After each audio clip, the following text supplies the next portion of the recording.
উচ্চ মাধ্যমিক পরীক্ষায় পরীক্ষার খাতায় কোন কোন কারণে তোমাদের নাম্বার কাটা যেতে পারে সেই বিষয়গুলো কিন্তু খুব মন দিয়ে শুনতে হবে। তোমরা সব ঠিকঠাক লিখে আসলে বাড়িতে এসে দেখলে ভীষণ আনন্দ, আমি সব লিখে এসেছি, সব কমন।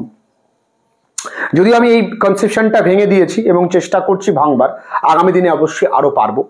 কিন্তু তোমাদেরকে বলি যে বিষয়গুলো তোমরা মনে রাখবে সেই বিষয়গুলো কিন্তু পরপর পরপর তোমরা মন দিয়ে শুনবে, ভিডিওটা একদম মন দিয়ে দেখবে।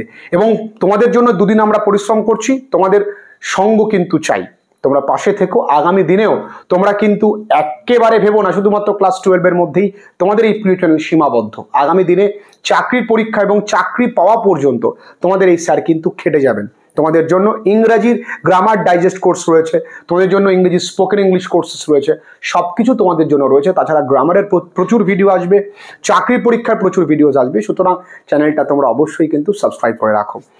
তোমরা কোন কোন কারণে তোমাদের পরীক্ষায় নাম্বার কাটা যায়?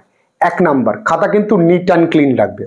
তাহলে স্যার সাদা খাতা জমা দিই না, তা করতে বলিনি।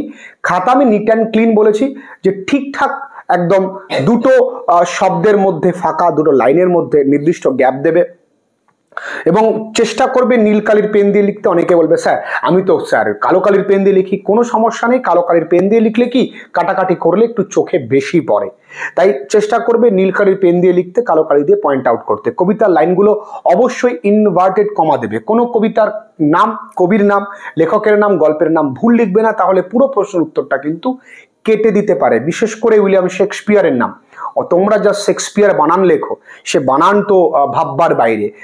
শেক্সপিয়ারটাকে শেক্সপিয়ার করে দাও, ভাবো বিশাল কিছু করে ফেলেছি। যাই হোক, সেটা নিয়ে পরে একদিন আলোচনা করা যাবে। তোমাদের কি বারবার করে বলছি, উইলিয়াম শেক্সপিয়ার বানান কিন্তু ভুল লিখলে পুরো খাতাটাই কেটে দিতে পারে। টেন্স কনফিউশন, টেন্স কনফিউশন কি? প্রশ্নটা এসছে প্রেজেন্ট টেন্সে, তুমি উত্তরটা লিখছো পাস্ট টেন্সে, নাম্বার কেটে দেবে। প্রশ্নটা এসছে পাস্ট টেন্সে, তুমি উত্তরটা লিখছো পাস্ট টেন্সে, কিন্তু কিছু লাইন পরে গিয়ে আবার প্রেজেন্ট টেন্সে লেখা স্টার্ট করলে। ধরে নাও 3টে লাইন তুমি প্রেজেন্ট টেন্সে লিখলে, তারপরে 3টে লাইন তুমি পাস্ট টেন্সে লিখলে, তোমার কিন্তু তাতে নাম্বার কাটা যাবেই, 100-এ 100% নাম্বার কাটা যাবে। এবার আসো, তুমি অতিরিক্ত স্মার্ট ভাব দেখাতে যেও না খাতায়। তুমি ভেবেছো স্যার হয়তো বুঝবে না, তুমি আইজাবিটে কোনো একটা কোশ্চেন টুক করে পাইল করে দিয়েছো, ভেবেছো স্যার এই অংশটা তো দেখবে না, লাস্টের দিকে লিখে দিই। না, স্যার কিন্তু সব বুঝতে পারবেন। তুমি অল্প লেখো, টু দা পয়েন্টে লেখো, ঠিকঠাক লেখো, কিন্তু অতিরিক্ত লিখে খাতা ভর্তি করো না। বাইরে এসে একেবারে হিরোগিরি দেখানোর কোনো কারণ নেই যে স্যার আমি প্রচুর লুজ নিয়েছি। তার মানে এটা নয় তুমি খুব ভালো পরীক্ষা দিয়েছো। প্রচুর লুজ নিয়েছো মানে তুমি অনেক কিছু উল্টো পাল্টা লিখে খাতা ভর্তি করেছো, স্যার কিন্তু বোঝেন। তাই উল্টো পাল্টা কিছু লিখবে না। দেখা গেল তুমি আইজাবিট লিখলে, সেখানেও কিছু স্ট্রং রুটসের লাইন ঢুকে গেল, যে Kalam's father goat into Saharanpur, এরকম ব্যাপারে। এরকম ভুলগুলো কিন্তু মোটে করবে না, তাহলে কিন্তু পরীক্ষায় প্রচুর নাম্বার কাটা যাবে। তো গ্রামার কনফিউশন আর বানানের ক্ষেত্রে বেসিক স্পেলিং এরর, বেসিক যে বানান, সে বানানগুলো ভুল লিখবে না। তুমি গুড লিখতে গিয়ে গুব লিখে ফেলেছো, ডু লিখতে গিয়ে তুমি বু লিখে ফেলেছো, ডান লিখতে গিয়ে বান লিখে ফেলেছো, টি এর মাথা কাটনি, আর বোঝা যাচ্ছে না, পি বোঝা যাচ্ছে না, এস লিখেছো না নাগিন দিয়েছো বোঝা যাচ্ছে না। তো সেই জায়গাগুলো কিন্তু তুমি লক্ষ্য রাখবে। হাতের লেখা ঠিকঠাক করে করবে, স্পষ্ট যেন বোঝা যায়, খুব বেশি কাটাকাটি করবে না।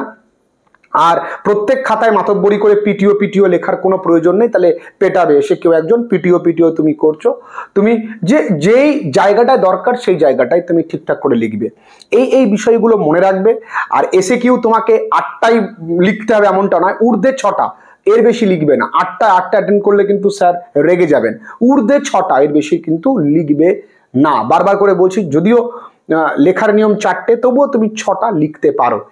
এই দিকগুলো তুমি খেয়াল রেখো। পরীক্ষা দিতে যাওয়ার আগে খাতায় যেন এই ভুলগুলো একদমই না হয়, তবেই তোমার নাম্বার, কাঙ্ক্ষিত নাম্বার তুমি পাবে এবং নাম্বার পাওয়াটা খুব ইজি হয়ে যাবে। খুব ভালো থেকো, তোমাদের জন্য প্রচুর ভিডিওস আসছে, দুদিন সঙ্গে থাকো। তবে ভিডিওসগুলো খেতে ভিডিওসগুলো যে সময় তোমার পড়া কমপ্লিট হয়ে গেছে সেই সময় কিন্তু তুমি দেখবে অনেক বেশি ফ্রুটফুলি তোমার কাজে লাগাতে পারবে। ভালো থেকো।